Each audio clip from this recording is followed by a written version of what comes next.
Now that Google says it's following your every mouse click, Dan Simon tells you what you can do to protect your online privacy.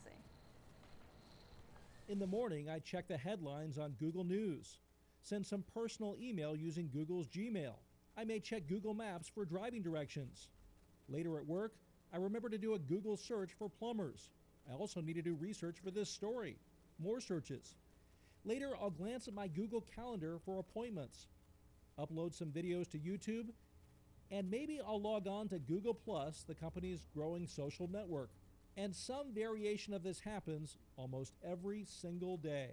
Google knows almost everything about you. That's why privacy watchdogs like Peter Eckersley are sounding the alarm about Google's new privacy policy. Beginning next month, the company is going to keep track of your activity across all of its sites and build a profile of you. Google says it will use the information to improve its services.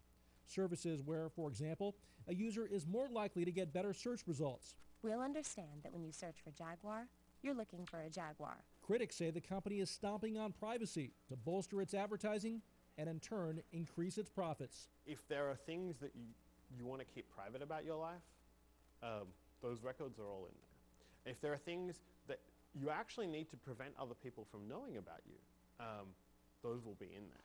Those already nervous about the company's influence pounced when it became known last week that Google exploited a known weakness in Apple's Safari browser, bypassing the browser's privacy settings. When I first found what Google was doing, I thought I had it wrong. I thought I had to have it wrong.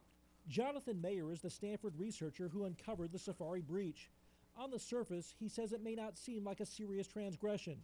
Google's code was being used only to target ads, and users' personal information was never collected. But for some, web searches believed to be private were not. And that, Mayer says, opens the door to private information being exposed by rogue employees, internet hacking, and more. Does it get disclosed because an employee is evil, because the company messes up? Does it get disclosed because the government demands it? As for the new policy, Google acknowledges that, quote, people have different privacy concerns. Our goal is to be clear about what information we collect so that you can make meaningful choices about how it is used. The bottom line, people use Google because it offers important and useful services that are also free. At this point, absolutely have to trust Google. And in a sense, on one hand, Google is probably more trustworthy than a lot of these other big technology companies. But because they know so much about us, we have to hold them to a higher standard of trust.